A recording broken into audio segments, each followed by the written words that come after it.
everybody, today we are going to be installing some new shocks on the Ford F-350 Fummins.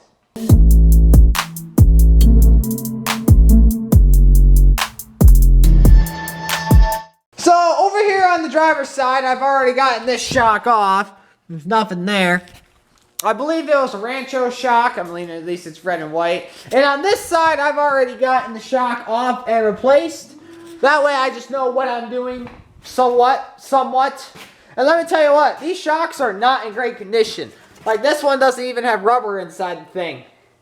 And it doesn't go up and down. What I mean by it doesn't go up and down, it doesn't have a gas in it. This one has a little bit of gas, but it's just terrible. I don't know when these were made. Me trying to find a date. Is it going to be easy? Actually, these are CO5 211, so those aren't even, I don't think, rated for this type of truck. Anyway, we also are replacing the front ones, and we are also replacing the rears. Oh, they're in here somewhere. Oh, they're right there. Right there. The rears, I think, are shot because they are painted, so who knows when they were actually last replaced. So for this truck, all the shocks are the same. I don't know if that's universal for every vehicle, but I got the RS. What did I get? I got the RS 5000X series. All the boxes keep saying different numbers on them. Anyway, like this says the RS 9000 series. But okay, so I'm gonna get the shock installed on that side, and then we're going to move to the rear. So here we go. So I ordered these shock kit off of Amazon. Now don't say I'm supporting Amazon and all this. This is the only place I could get parts without having a credit card. I go to the store, put money on a gift card, and purchase the parts there. Now, their vendors on there aren't always the best. Because they'll have things that are marked and not marked, and what's there. So I ordered this shock kit, and it was for $99 to $2,004. I'm like, oh, no big deal. The ends are the same. They all are the same shock, right? No, they are not. These are the RS 5527 the ones on the front of the truck. Oh, it's on the other one probably. So I got them the wrong way. These are the RS27 P1Bs. I think. So, me not knowing the difference right away, I tried to put this one on the front. Yeah, it ain't gonna work. Now, so I sorted out the rears from the fronts, and I got the front shocks installed.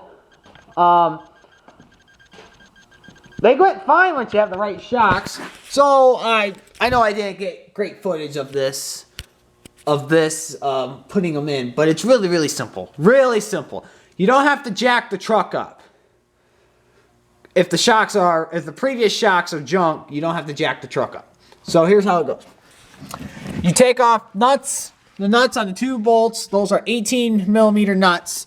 This is a 11/16 or 17 millimeter. Depends on if it's rusty or not. I'm pretty sure I used a 17 on this one. That one is a 7/8 head, but it's like a 9/16 size bolt. It's not that big. Same for both sides. You take out the bolts and you pull out your shock. It might pop out at you, so kind of keep your hand there. Don't put your head there, and then you just pull it out. It's very simple. So you put the new shock in. You don't cut the wires. I have one over here. You do not cut this wire until you have it ready. You have the bottom bolt in. Seated it in like this. with this straight, ready to run the bolt through. Because with these, I'm going to have a hard time getting that back down. So, yeah, so I got the front ones installed. I actually got to tighten up the nuts on that side. But then we're going to move to the back ones. And now with those being as new as they are, meaning that they have a lot of juice in them, I bet air and pressure, they're not gassed out, not leaking. I'm pretty sure those rear ones are shot because the rear end of the truck, you know, sags a little bit. I think the shocks are bad. That's why I bought them, right? So I'm going to tighten these up and then we're going to move on to the back. So here we go.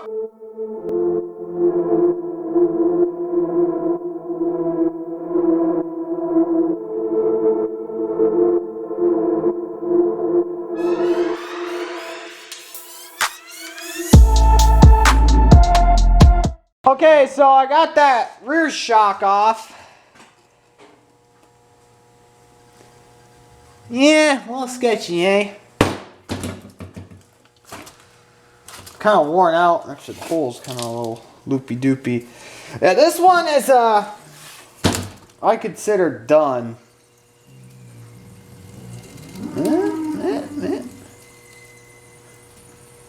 Oh.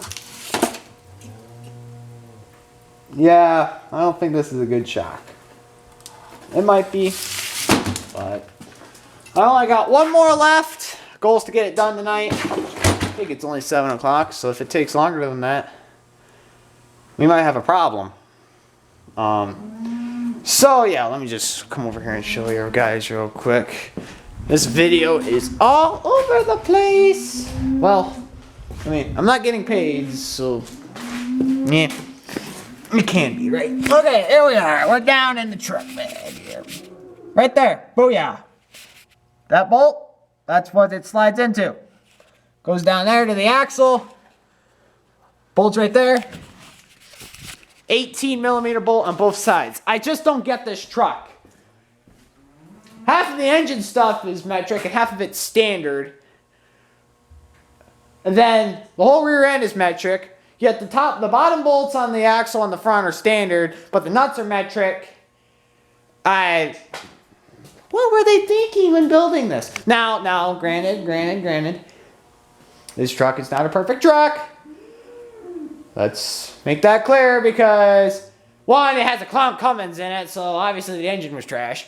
Two, is that it was a put-together truck because not everything corresponds with each other. And just to prove my point, why is this dash piece not the same color as that dash piece, eh?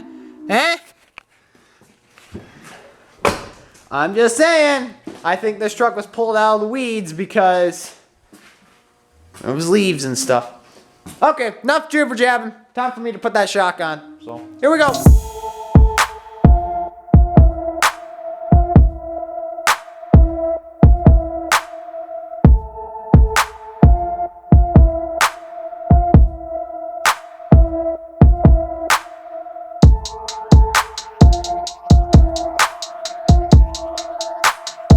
I got the heater running. Hopefully you can hear me, but I got this last one in. I'm not real impressed with the install. I wish there was a better method I knew of to get the shock to get into both slots, because I'd cut that wire that held it together and it would just come apart and I'd have to like get a floor jack to pump it up to push it in the slot. But other than that, Rancho, you should come sponsor me here. I mean, I just put 5 new products on my truck. Come on, pick up the game. But yeah, so that's kind of gonna wrap up this install. The only tools I used was 18mm wrenches, socket, extension, breaker bar, 1/2-inch ratchet, floor jack. What else did I use? Hammer. But that's pretty much it. Yeah, it's not that hard to replace shocks. It's just a little bit time consuming, but we got it all done with, I think, within at least an hour and a half, so we're good to go. So yeah, so thank you for watching. Like and subscribe if you're new here, and we will see you in the next one. Peace.